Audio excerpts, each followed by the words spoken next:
Хората заявиха, че не са против бежанците, но смятат, че те не трябва да бъдат настанявани в град, където има военно производство.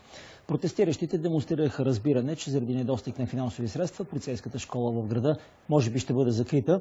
Те обаче настояват базата да не се превръща в бежански център, а да се предостави за стопанисване на общината. Хората искат утре, до края на работния ден, да получат официална информация, ще бъдат ли настанявани бежанци в региона и в зависимост от отговора на общоградски протест ще решат какви действия да предприемат. Решение къде ще се настаняват бежанци още няма. Няма такова и за закриване на полицейската школа в Казанлък. То може да бъде взето само след анализ на цялостната дейност на Академията на МВР.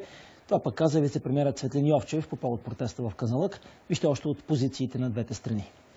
За мен най-голямото притеснение като жител на Казанлък и като баща е, че държавата не ми дава гаранции, че е наясно какви хора преминават българската държавна граница.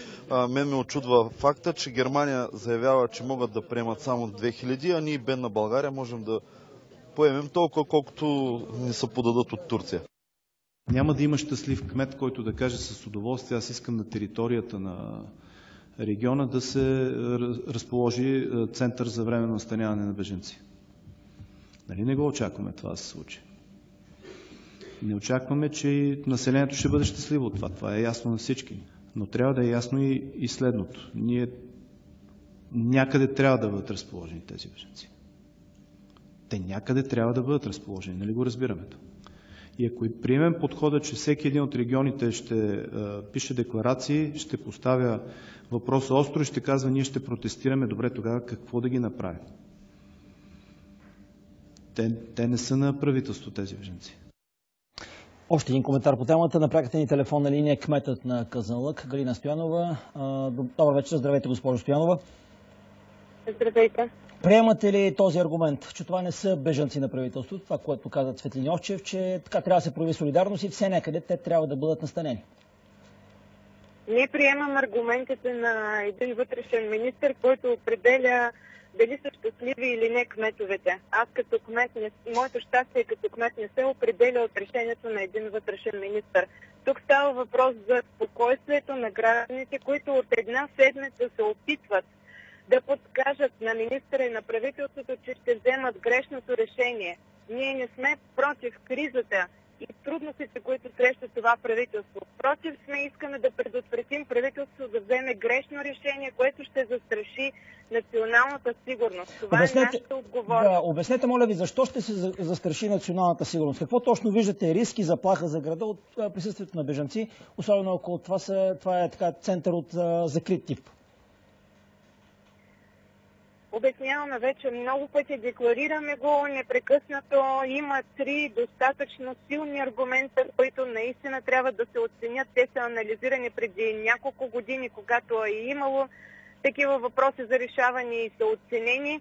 И тук наистина като регион Стара Загора и Казанлък са декларирани, че не са подходящи за такива институции, защото Казанлък е мястото, където се намира най-големия военен комплекс с всичките му бази, складове за боеприпаси.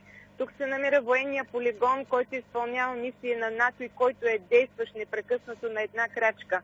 Тук се намира паметник на ЮНЕСКО, който е на входа на полицейската школа. Аз това разбирам, но не мога да разбера, ако те са в център от закрит тип, от който не могат да излизат, защо ще бъдат заплаха за завода Арсенал, за паметника на ЮНЕСКО и така нататък? Аз не искам да влизам в режим на въпроси и отговори с вас. Нашия диалог с правителството го няма, защото ние искаме да помогнем на правителството някъде в друг град трябва да бъдат разположени. Не е въпроса аз да правя анализи. Ние подаваме информация, която правителството трябва да анализира. Трябва да има отговорни хора, които да знаят тази информация, която я подаваме. Добре, съвсем за кратко разбрах ви. Само да ви питам, защо не изтъргувате, така образно казано, защо не изтъргувате евентуален бежански център с нещо за гражданите на Казанлък? Примерно за инфраструктура, средства, за някакви други нужди на града? Никога няма да изтъргувам града си на никаква цена. Категорично го заявявам. Добре. Не търгувам Казанлък за каквото и да било. Това е марката на България, това е розовата долина, това е емблемата на България. За какво да я изтъргувам?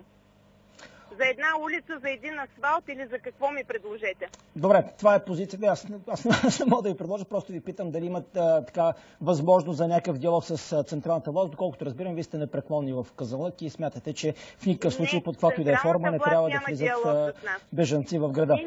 Това е позиция на кмета на Казанлък. Разбрах ви, лъч надежда за по-добра организация на ежедневието в бежанските лагери дават назначените вече на места коменданти, така поне в кризисния център във Враждебна, където няколко дни след назначаването на полковник Иван Пенков